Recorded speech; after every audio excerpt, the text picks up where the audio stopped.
Salut à toutes et à tous et bienvenue pour ma première vidéo avec mes éclairages. Et oui, c'est la toute première vidéo que je fais depuis que j'ai reçu ces nouvelles lumières, donc on va voir ce que ça donne, je verrai ça au montage. Là, on va parler de la keynote d'Apple qui a eu lieu juste là, à 19 h en fait. Bon, pas de grosse surprise, tout avait déjà fuité, j'en parlais d'ailleurs dans la vidéo que vous voyez apparaître en haut là quelque part. Mais bon, on va quand même faire un petit récapitulatif de cette keynote 2017. Allez, c'est parti!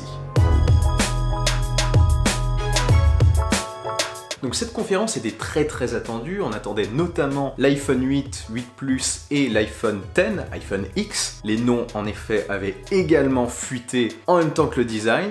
Finalement, ce qui a été dévoilé par les fuites était parfois plus alléchant que ce qui a été présenté lors de la keynote. Vous allez voir. Alors d'abord, la conférence a commencé par une sorte de petite vidéo présentative, un petit tour de l'amphithéâtre Steve Jobs, le nouveau bâtiment dans lequel ils tiendront leur conférence à partir de maintenant. Donc c'est un bâtiment assez futuriste, assez moderne, hein, une sorte de grand cercle très épuré dans lequel les journalistes ont été conviés. Ensuite, le départ de la keynote a été donné après un vibrant hommage à Steve Jobs, puis Tim Cook est monté sur scène et a commencé à parler des nouveaux produits. Ah non, avant, pardon, ils ont parlé des nouveaux Apple Store qui ouvraient dans le monde, notamment celui de Paris sur les Champs-Élysées. Bref, on s'en fout un petit peu, quand on regarde la keynote, c'est avant tout pour les nouveaux produits. Alors d'abord les produits, ils ont tout d'abord commencé par parler de l'Apple Watch, notamment en l'introduisant avec des chiffres comme quoi 97% des utilisateurs d'Apple Watch seraient satisfaits, et également que c'est désormais la numéro 1 des montres. Bon ça, je ne savais pas trop ce que ça voulait dire, la numéro 1 des montres. Il ne semble pas avoir comparé la vente d'Apple Watch avec d'autres montres connectées, mais simplement avec des montres standards. Donc on a appris que WatchOS 4 débarquait le 19 septembre, puis ils ont dévoilé l'Apple Watch série 3. Donc ce troisième modèle d'Apple Watch a la particularité d'avoir une puce 4G qui lui permet donc de recevoir des appels, de recevoir et d'envoyer des messages, de consulter des mails, etc. et de consulter les données de nombreuses applications sans avoir besoin d'avoir son iPhone à côté de soi. La montre devient autonome. Donc ça finalement ça avait déjà fuité, il se murmurait que la nouvelle Apple Watch serait disponible en modèle cellulaire. Rassurez-vous, pour ceux qui ne souhaitent pas obtenir un modèle cellulaire, l'Apple Watch série 3 est également vendue en modèle Wi-Fi et GPS seulement. Un petit peu à la manière des iPads, hein. Vous savez, ils vendent l'iPad cellulaire et l'iPad Wi-Fi. Bah là c'est pareil avec l'Apple Watch. Grâce à l'autonomie de la montre, ils ont bien mis en avant le fait que vous pouviez écouter de la musique en streaming, notamment leur service Apple Music forcément, avec les AirPods, les écouteurs sans fil d'Apple. Donc ils ont bien mis en avant le fait d'aller courir avec sa montre connectée, avec son Apple Watch série 3 et ses écouteurs sans fil. D'ailleurs, lors de la présentation, il y a eu un truc qui était assez drôle. L'intervenant, je sais plus lequel c'était, s'est mis à appeler avec son Apple Watch quelqu'un qui faisait du paddle. Bon, c'était un petit peu what the fuck quand même. On a eu le droit à la présentation de nouveaux bracelets, une sorte de bracelet tressé qui semble se scratcher, enfin j'ai pas trop bien compris, il faudrait que je regarde ça plus en détail. Et un nouveau modèle édition en céramique gris. Voilà, et ça aussi ça avait fuité au fait. Alors c'est dur de trouver quelque chose qui n'a pas fuité finalement. Il y a bien eu quelque chose finalement qui n'a pas fuité, je vous en parlerai plus tard. Concernant les forfaits, il semblerait qu'Orange soit les seuls au lancement à proposer un forfait dédié à cette nouvelle Apple Watch cellulaire. Donc à voir pour les tarifs. Donc la montre sera disponible le 22 septembre avec une précommande dès le 15 septembre. A noter que l'Apple Watch série 2 disparaît, donc vous n'avez que le choix entre la série 1 et la série 3 Wi-Fi ou cellulaire. Concernant les prix, il démarre à 269 € pour le modèle d'Apple Watch série 1, à 369 € pour le modèle série 3 GPS seulement, et à partir de 449 € quand même pour le modèle GPS cellulaire. Voilà qui est dit. Ensuite, Apple s'est attaqué à la présentation de l'Apple TV 4K, qui avait malheureusement également fuité. Décidément, pas grand chose à se mettre sous la dent. Donc l'Apple TV 4K possède désormais un processeur A10X, donc pour offrir une puissance supérieure dans les jeux vidéo. Ils ont annoncé que les ventes sur iCloud de films ou les locations seraient au même prix en 4K qu'en HD, ok. Il a été fait durant la présentation de l'Apple TV 4K une démonstration d'un jeu vidéo qui arrivera également sur iOS, sur iPad et iPhone, un jeu vidéo d'aventure, j'ai pas trop retenu son nom, un jeu vidéo qui avait l'air quand même intéressant avec un style graphique particulier. Donc l'Apple TV est compatible avec une nouvelle technologie 4K HDR qui est censée restituer de meilleures couleurs que la 4K actuelle, habituelle, donc à voir ce que ça donne dans les faits. Bon, je viens de regarder sur l'ordi le petit jeu, il s'appelle Sky, et vous incarnez un personnage qui a la capacité de pouvoir voler dans les nuages. Donc le titre était tout trouvé, Sky. Donc cette nouvelle Apple TV 4K sera vendue à partir de 499 € pour un modèle 32 Go et il y a un modèle 64 Go pour 219 €, soit juste 20 € de plus au final. Voilà pour l'Apple Watch et l'Apple TV. Maintenant, passons aux choses sérieuses, passons à l'iPhone. Là encore, pas vraiment de surprise, le nom avait déjà été dévoilé. L'iPhone 8 et l'iPhone 8 Plus ont été présentés comme prévu, en 3 couleurs, en noir, en blanc et en or. Pas en cuivré, finalement c'était pas en cuivré, les rumeurs avaient parlé d'un modèle cuivré, il semblerait que ce soit un modèle or seulement. Toujours résistant à l'eau, l'iPhone 8 et l'iPhone 8 Plus ressemblent énormément à l'iPhone 7 et à l'iPhone 7 Plus, excepté que le dos de l'appareil est en verre pour permettre la recharge sans fil. Une recharge sans fil non pas à distance comme ce que certains semblaient penser, mais sur un galet. Cette recharge sans fil est compatible avec la norme utilisée par différents constructeurs. Il y a d'ailleurs Ikea, pour ceux qui veulent savoir, qui vendent une borne de recharge et certains meubles possédant des bornes de recharge. Eh bien, l'iPhone sera compatible avec ces bornes de recharge. L'iPhone 8 possède également un écran True Tone. Cet écran s'adapte à la luminosité ambiante, apparemment de meilleurs haut-parleurs qui restituent le son d'une qualité 25% supérieure à celle des iPhone 7 et 7 Plus. Un nouveau processeur A11 muni de 6 cœurs, oui 6 cœurs,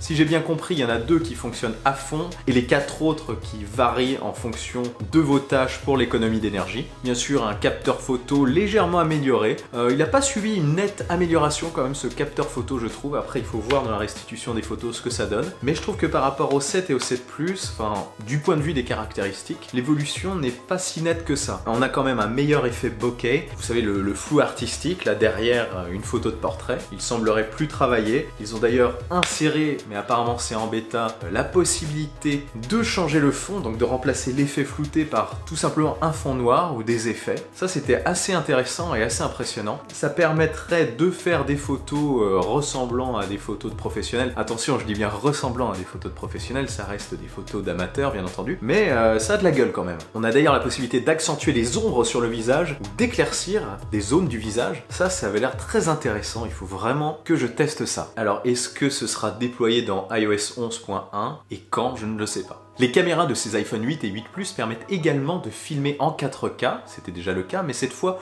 en 60 images secondes, ça c'est pas mal du tout. Et également la possibilité de filmer pour faire du slow motion en 240 images secondes en 1080p. Et ça aussi c'est top. Ils ont rajouté également que l'iPhone 8 Plus, il me semble que c'est l'iPhone 8 Plus, était vraiment conçu pour la réalité augmentée, que son capteur était très adapté à cette nouvelle fonction. Donc à voir ce que ça donne dans la réalité. En plus de la recharge sans fil sur galet, les nouveaux iPhone ont la possibilité d'être rechargés rapidement, apparemment 50% de la batterie en 30 minutes. Certes c'est une recharge rapide, mais exceptionnellement rapide, je ne sais pas. Je pense qu'ils essaient quand même de préserver la durée de vie de la batterie. Ensuite, concernant la réalité augmentée, ils ont présenté un jeu et puis c'est tout. J'étais quand même un petit peu déçu, je pensais qu'il y allait y avoir plus de contenu concernant la réalité augmentée, mais ce ne fut pas le cas. C'est un peu dommage. Peut-être réserveront-ils une conférence plus tard dans l'année, là, avant la fin de l'année, à la réalité augmentée, peut-être. Il y a parfois des conférences en octobre, donc à voir. Bon, le jeu présenté, c'était quoi? C'était une sorte de jeu de stratégie en 3D, donc sur un plateau de jeu, quoi. Il y avait une carte qui était simulée et vous contrôliez une sorte de petit escadron de robots dans le but de détruire la base adverse. C'était sympa, ça avait l'air assez cool. Apparemment, le jeu sera disponible également prochainement. À la fin de la présentation de cet iPhone 8 et de cet iPhone 8 Plus, je me suis dit, tiens, ils ne présentent pas de bornes de recharge, parce qu'ils ont présenté les bornes de recharge tierces. Je me suis dit que c'était étonnant de leur part. Enfin bref, passons. Les deux iPhones seront vendus en modèle 64 et 256 Go avec une précommande dès le 15 septembre et une disponibilité le 22, comme pour l'Apple Watch série 3. iOS 11, comme pour WatchOS 4, sera également disponible dès le 19 septembre. Là, je suis en train d'installer la version Golden Master, donc la version finalisée, sur mon iPhone 5S. Je vous dirai ce que ça donne sur l'iPhone 5S. Sachant que la bêta était quand même plus ou moins stable, avec des petits bugs, j'attends de voir ce que ça donnera en version définitive. Alors, les tarifs maintenant, les tarifs de l'iPhone 8 sont les suivants. Donc, le modèle 64 Go est vendu en Apple Store à partir de 809 €. Et le modèle 256 Go, oui, on passe directement au 256 Go, il y a plus 3 modèles maintenant. Vous avez le 64 et le 256, comme je vous le disais, est vendu à 979 €. Ça fait un peu cher. L'iPhone 8 Plus, quant à lui, démarre pour le modèle 64 Go à 919 € et le modèle 256 Go, lui, coûtera la modique somme de 1089 €. Voilà pour les iPhone 8 et 8 Plus. Ensuite, oh là là, surprise, one more thing. Alors pourquoi je dis oh là là surprise? Parce que tout avait fuité sur l'iPhone X, l'iPhone X, l'iPhone des 10 ans, l'iPhone sans bord, l'iPhone avec sa recharge sans fil au dos, l'iPhone avec son appareil photo vertical et non plus horizontal, l'iPhone avec sa reconnaissance faciale appelée Face ID censée remplacer le Touch ID, l'iPhone qui n'a plus de Touch ID.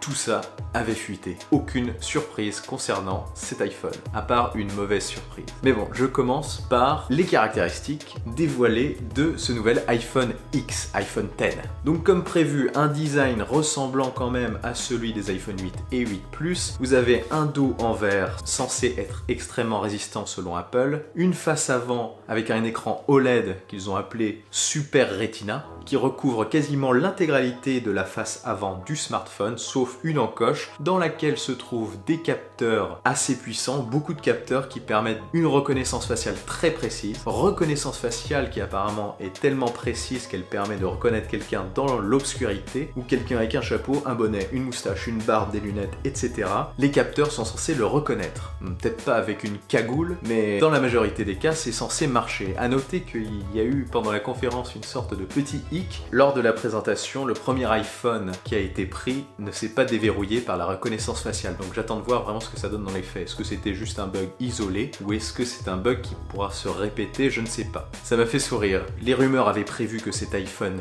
X devait être présenté en noir, en blanc et en cuivre. La couleur cuivre n'existe pas apparemment. Les iPhones ne sortiront qu'en blanc et en noir. Ça me rappelle le 3GS qui était vendu en blanc et en noir. Le bon vieux 3GS. Ça fait bizarre de tenir ça dans la main, c'est quand même tout rikiki maintenant. Il sera bon quand je prendrai l'iPhone X de comparer l'iPhone X et le 3GS, parce que pour l'iPhone des 10 ans, moi je trouve qu'ils ont fait quelque chose qui ressemble assez quand même au design de l'iPhone 3GS. Enfin bref, après c'est mon avis. Pour revenir à l'écran, il a une diagonale de 5,8 pouces, mais bon, il ne faut pas oublier qu'on a quand même l'encoche en haut, donc c'est du pseudo 5,8 pouces. Notez quand même que cet écran paraît quand même plus grand que celui de l'iPhone 8 Plus, et qu'il tient dans un smartphone qui est légèrement plus grand que l'iPhone 8. Quand on voyait quelqu'un dans les présentations tenir le smartphone, le nouvel iPhone X, moi je trouve que ça envoyait. C'était quand même assez stylé cet écran qui recouvre quasiment la totalité du smartphone, avec les bords arrondis et tout. Moi je trouve que ça claque. Je pense d'ailleurs que l'année prochaine on aura certainement le droit à une Apple Watch série 4 avec un écran sans bord un petit peu similaire. Et aussi un iPhone X Plus avec un écran énorme dans une surface similaire à celle de l'iPhone 8 Plus, je pense. Enfin bref, ça c'est autre chose, on s'égare. Donc l'iPhone X est résistant à l'eau, bien entendu. Il propose le même type de recharge sans fil que l'iPhone 8 et l'iPhone 8 Plus. La recharge rapide. Enfin d'ailleurs, à part cet écran qui recouvre tout le smartphone et le système de reconnaissance faciale, je lui ai trouvé quand même beaucoup de similitudes avec le modèle iPhone 8 Plus. Je trouve que cet iPhone X ressemble beaucoup, en tout cas du point de vue des caractéristiques, à l'iPhone 8 Plus, qui paraît du coup très intéressant au final. Donc comme on n'a plus de bouton Home sur l'iPhone X, eh bien les mouvements ont été revus, ces mouvements avaient aussi fuité malheureusement. Donc il suffira de taper sur l'écran pour allumer le smartphone. Il y a un petit loquet en haut au-dessus de l'heure pour dire si votre smartphone est déverrouillé ou pas par la reconnaissance faciale. Ensuite, pour aller sur le menu, il suffit de faire un mouvement de bas en haut sur une sorte de petite barre qu'il y a en bas de l'écran, une barre virtuelle. Ceci permet de finir le déverrouillage du smartphone et également, lorsque vous êtes dans une application, de revenir sur la page d'accueil. Si vous faites le mouvement doucement vers le haut, exactement le même mouvement, vous arrivez sur l'interface multiscreen, donc l'interface dans laquelle vous pouvez gérer les différentes applications qui sont ouvertes simultanément. Alors comment on active Siri maintenant? Eh bien il suffit d'appuyer de manière prolongée sur le bouton de démarrage qui se situe sur la droite du smartphone. Un appui prolongé lance désormais Siri. Deux clics sur ce même bouton déclenche Apple Pay. Ensuite il y a un système de reconnaissance faciale qui vous permet justement de valider votre paiement. A noter que, petite différence avec les autres modèles, cette détection de visage sera mise à contribution dans les selfies. Elle apportera plus de profondeur et plus de netteté aux selfies. Il faut voir également ce que ça donnera dans la réalité. On n'a pas vu toutes les animations et toutes les interfaces, notamment concernant le format paysage ainsi que la lecture vidéo. Qu'est-ce qu'on fera de ces bords arrondis et de cette encoche lors de la lecture vidéo? Ça sera certainement raccourci, mais bon, j'aimerais quand même voir ce que ça donnera. Concernant la reconnaissance faciale, pour vendre son niveau de sécurité par rapport à Siri, ils vous ont montré qu'avec Siri, vous aviez une chance sur 50 000 que quelqu'un déverrouille avec son empreinte votre smartphone, alors qu'avec ce système de reconnaissance faciale, si j'ai bien compris, il y aurait une chance sur 1 million que quelqu'un déverrouille votre smartphone. Autre nouveauté avec ce capteur de reconnaissance faciale, nouveauté assez rigolote, c'est les emojis. Les emojis sont désormais animés, et d'ailleurs j'ai trouvé ça assez fun et assez impressionnant. Le capteur de reconnaissance faciale capte vos mouvements du visage, vos sourires, vos expressions, et les retranscrive sur un emoji, en direct, de manière animée. Vous pouvez ainsi envoyer un emoji animé par rapport à votre visage à quelqu'un. Vous pouvez également envoyer une courte vidéo dans laquelle vous enregistrez votre voix et c'est l'emoji qui parle, mais vraiment comme vous. C'était assez bluffant, c'était assez sympa. Je reviens dessus parce que j'ai oublié d'en parler concernant les nouveaux mouvements, également le centre de contrôle. Vous devez vous dire, sur les iPhones actuels, c'est de bas en haut. Donc comme désormais le mouvement de bas en haut sert à autre chose sur l'iPhone X, comment convoque-t-on le centre de notification? Eh bien, c'est en tirant l'écran de haut en bas à droite, sur l'encoche droite de l'écran. Je pense qu'à gauche, il y a le menu des notifications, ça ils l'ont pas vraiment montré, et à droite, on a le centre de contrôle. Pourquoi pas, c'est pas mal. Concernant l'appareil photo, on est quand même sur quelque chose d'assez similaire avec l'iPhone 8 Plus, comme je le disais, sauf que là, les deux objectifs sont stabilisés, non plus un seul comme sur l'iPhone 8 Plus. Le petit avantage aussi de ce modèle, c'est que l'écran permet une plus grande immersion dans les applications de réalité augmentée, car l'écran est intégralement utilisé pour les jeux, ainsi que pour les autres applications. Donc ça sera pas seulement un rectangle, hein. Tout l'écran sera utilisé, même les bords, les arrondis, les encoches. Concernant la batterie, il semblerait que l'iPhone tienne en moyenne 2 heures plus longtemps que l'iPhone 7, enfin c'est ce qu'ils disent, donc l'autonomie est inférieure à celle de l'iPhone Plus, mais elle est quand même légèrement supérieure à celle de l'iPhone 7. Je pense que c'est la même autonomie que celle de l'iPhone 8. Ensuite, ils ont parlé de la recharge sans fil, et là, la seule surprise positive de cette Keynote 2017, enfin positive, une borne de recharge sans fil pour les iPhones qui se recharge sans fil. Enfin, ils ont présenté simplement dessus l'iPhone X, mais je pense que ça doit être fonctionnel avec les autres forcément. Cette borne est suffisamment grande pour accueillir en posant dessus l'Apple Watch, ainsi que la nouvelle boîte des AirPods, une nouvelle boîte qui apparemment se recharge désormais sans fil. Donc voilà, c'est une sorte de grand pavé plat sur lequel vous posez vos différents accessoires. Je me demande quand même si elle permet de recharger par exemple 2 iPhones. Si vous avez 2 iPhones qui se rechargent sans fil, est-ce que vous aurez la possibilité de les recharger tous les deux sur ce tapis de recharge? On ne sait pas trop. D'ailleurs, on ne sait pas trop parce que ce tapis sera commercialisé dès l'année prochaine. Donc on n'a pas énormément d'informations dessus au final. C'était balancé peut-être vite fait comme ça parce que tout avait fuité et il fallait lancer, je sais pas, une petite nouveauté dans la conférence. Il n'y a pas également de prix concernant cette borne tapis de recharge sans fil. Il pourra simplement permettre de recharger 3 appareils en même temps. A noter que lorsque vous posez votre iPhone dessus, celui-ci détecte tous les appareils qui sont en charge en même temps. Il semble se synchroniser par rapport au tapis et vous pouvez suivre la charge sur l'écran de votre iPhone, la charge des autres produits sans fil qui sont posés dessus, des produits Apple. Le nom de cette borne de recharge, AirPower. AirPower sortira en 2018, on ne sait pas quand, on ne sait pas à quel prix, voilà. Ensuite, ils sont revenus donc à l'iPhone X. L'iPhone X sera commercialisé également en modèle 64 et 256 Go comme l'iPhone 8 et l'iPhone 8 Plus. Accrochez-vous bien, 1159 € pour l'iPhone X 64 Go et 1329 € pour l'iPhone X 256 Go.